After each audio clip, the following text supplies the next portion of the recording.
So, ang question ko is, ano yung pinaka-look forward mong mangyayari bukas sa Kalayaan event? Actually, Kalayaan event, syempre, daghan, Bisaya or Tagalog, syempre, looking forward sa maraming Pinoy na makikita namin and magsasayahan tayo, magtatawanan, and parang kami ni Pao, parang second time namin magkasama na nag-perform dito sa Dubai. Yung una, hindi pa talaga kami magkakilala. So parang after 9 years, nandito ulit kami to perform in front of our kababayan. So exciting.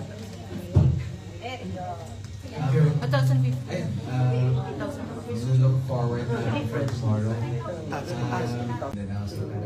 Lahat na kasalamuha ko na kausap ko. So it's always a treat and a pleasure to perform for kababayan sa pamilya. Thank you, Kim Pao. Somebody from the Premier Magazine. Premier Magazine.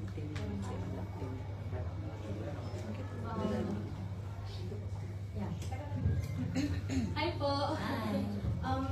Questions po, as an aspiring content creators or artist po, like, paano po mag-start? Paano mag-build yung confidence sa pagiging actress?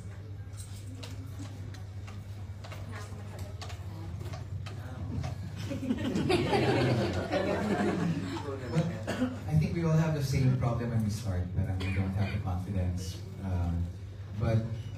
You know, with repetition and knowledge, comes the confidence. If you know what you're doing and you're confident about if you're sure about what your content is or what your talent is and what you want to showcase, then maybe you can start there and slowly build your confidence. Pero ako hanggang ngayon parang kabado pa rin ako sa mga ganyan. Pero you know, I just kumbaga sa pag-arte, we have a material, we know our environment. Let's just be familiar.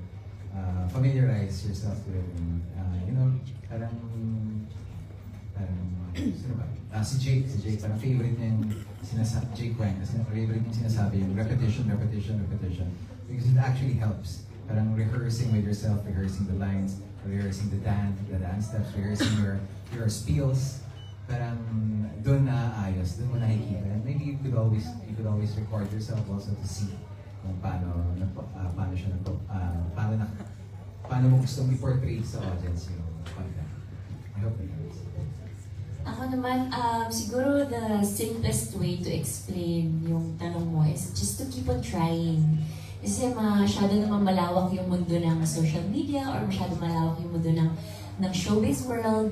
Kung saan ka yung, alam mo yung missing puzzle, kung saan ka fit na fit, dun mo aralin at aralin at dun ka gagaling talaga. Thank you so much. Thank you. Our next question will come from... Last two tayo. Last two questions. Last two questions. Mira.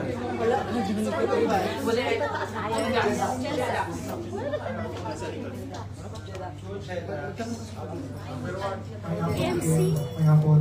May hapon. Bisaya rin ka. Yes. Daghan na? Daghan mo din? Daghan. Bisaya ang naitaan eh. Tagalog, dili na siya sabo. Gamay ra. Gamay ra. Pero di lang ako. Ken, may aking question. Meron ka bang ganggit dyan na pagkira? Hindi niya ako kasunod din eh. Ibahan na. May meron. Yung question ko po is, I assume na first time mong magkalayaan dito sa Dubai. So, ang question ko is, ano yung pinaka-look forward mong mangyayari bukas sa Kalayaan event? Actually, Kalayaan event, syempre, daghan, Bisaya or Tagalog, syempre, looking forward sa maraming Pinoy na makikita namin and magsasayahan tayo, magtatawanan, and parang kami ni Pao, parang second time namin magkasama na nag-perform dito sa Dubai. Yung una, hindi pa talaga kami magkakilala. So parang after 9 years, nandito ulit kami to perform in front of our kababayan. So exciting, exciting. Ayun, we look forward to tomorrow. Siguro like what I've said earlier, parang melting pot lagi yung mga ganitong events. And parang nakakatuwa kasi parang alam naman natin, di ba, sa kahit saan yung lahi or maybe sa atin rin, minsan watak-watak tayo. Yung mga ganitong events yung natitipon-tipon sa atin para sa unity natin and to make everyone united and also network with each other and familiarize with each other. So I'm looking forward to that. Last question. Ayan, magandang hapon sa inyo na. Magandang hapon. Kay Mayong hapon. Nice to see you. Okay, we are celebrating Philippine Independence Day. So as we celebrate this Independence Day, how do you both perceive the significance of freedom in your roles as public figures and artists? And how do you think the spirit of independence influences your writing work and interactions with your audience? Sabi ko na nga ba eh. No. Thank you. Sorry, ano ba yung last? Yeah. How do you think the spirit of independence influences your creative works and interactions with your audience?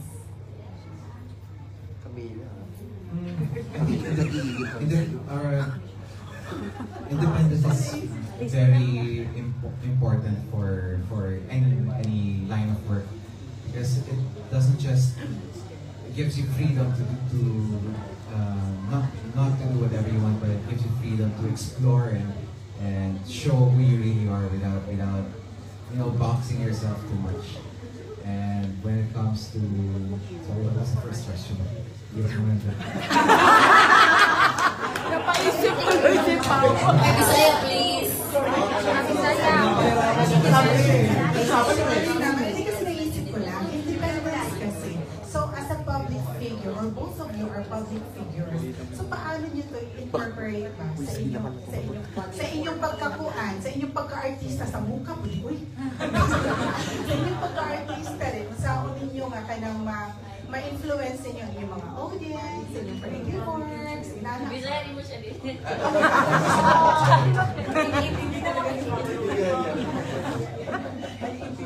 When it comes to work, we're one of, I would say we're also a very lucky country because we have so much freedom to say what we want to say and do what we want to do, and I think it transcends in all our in each line of work, especially on our entertainment industry. You can really express like these kinds of movies, these kinds of films, these kinds of series, and really show what you want to say without being able to move freely or without being given the independence. And I think it's very important, especially with our filmmakers. I'm sure, sigurado akong not a lot of you guys get to see some really nice Filipino movies, independent Filipino movies that are being made, which have like strong, namalakas yung mga statements regarding issues about our country. So it's one of my hopes also that maybe this kinds of films and this kinds of talents are also shown throughout on our sa mga community natin throughout the world, especially here in the Middle East na malakas yung Filipino press. Yes. Thank you. Ako naman,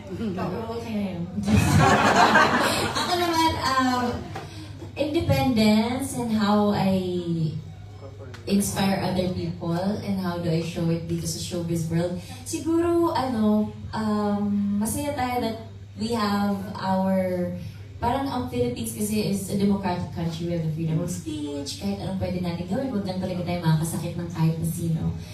Physically.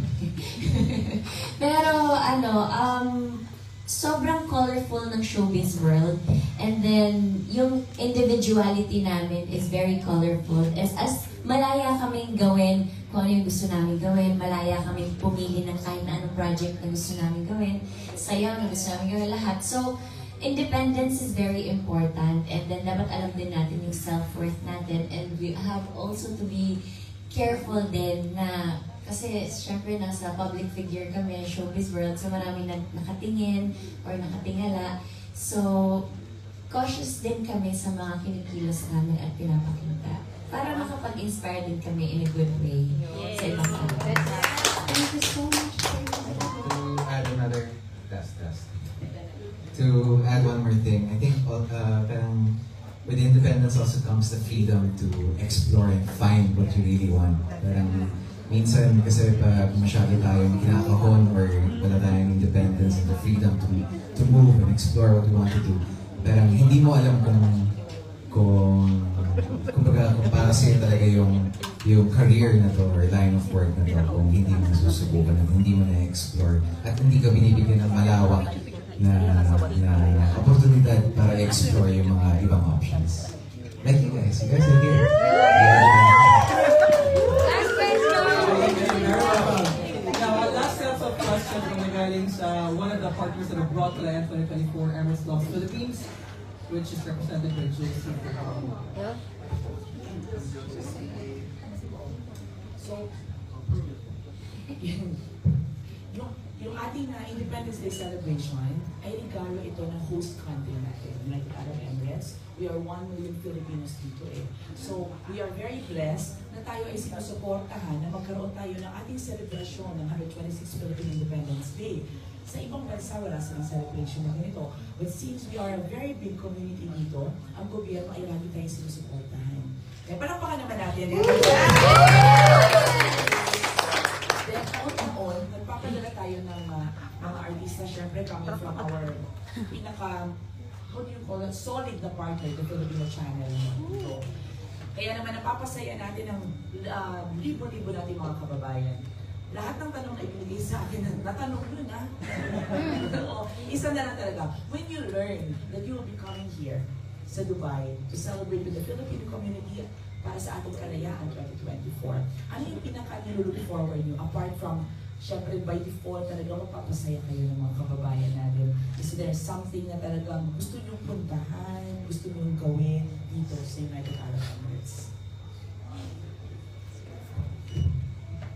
Well, I thought for us, aside from the beautiful attractions that Dubai has and UAE has, what really excites me the most is talking to our fellow OFWs, our Filipinos here, and getting to know their stories. Minsan kasi parang may malungkot, minsan may masaya, minsan parang nakakatuwa. Parang ito rin kasi yung rason kung bakit gumagawa ng pelikula yung mga tao.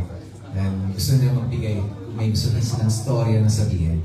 So, ang pinaka-excite nakaka-excite po sa akin talaga is really talking to our fellow Filipinos who are currently living in the country where I live. Gusto nila? Yes. So, wala nang picture usap na lang. Pinaka-last na. Ako naman, nung nalaman ko na magpo-perform kami dito sa Dubai, first time namin to ni Paolo mag-show abroad after Linlang and Secretary Kim. And then, yun nga nalaman namin na yung mga viewers ng Linlang, mataas yung viewers sa Prime Video dito sa...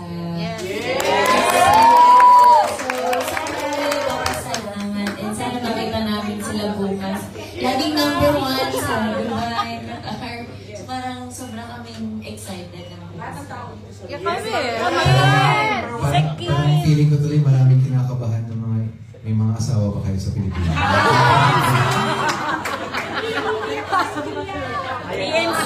Marami ba Juliana dito? Tapos yun lang, we're very excited. Sabi ko mas gusto ko makipag-usap mo. Yes! Ano tayo mong picture mo sa I can see we have Philippine Airlines head still here. Do you want to ask a question? doon para marami ko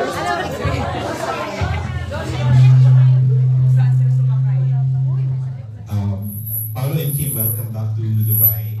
Sana nagustuhan niyo yung flight niyo. You mentioned na nandito na kayo before, ano? So, tatanong ko lang, ano yung nagbago mula nung huli kayong bumisita tsaka ngayon na pagbalik niyo? Kasi di ba, ang daming nangyayari. So, So ano na yung mga nagbago na napansin ninyo mula na pagdating nyo? Friday. 2015. Wala pa kami masyado nakikita.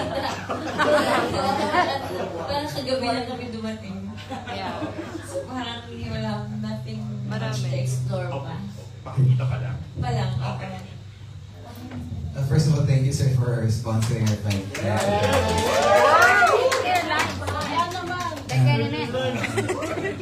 Ang una ko napansin, parang mas dumami yung mga Filipinos dito sa Dubai and UAE. Ayun, mas traffic na nga. Dahil dami Yun lang sasakyan. po yun, but maybe pag naka-expire ka kami ng konti, then we can form more definite answer. Jelay daw. Ay, yung mic. Ay, wala na. Okay. Hello, Kim Pao. So, super fan niyo ako sa What's Wrong with Secretary Kim. So, ngayon, ang tanong ko po, ano po yung difference no different partner niyo po sa love team? Sa other. Hindi ko na po ma-mention eh. So, sa ngayon po. Yung previous love. Yung previous love. Yes, yung previous niyo po ngayon. So, ano po yung pinagkaiba doon sa other love team niyo po? Sa boat po, Sabi ka siyempre leading lady. Ito naman. Selos ka agad.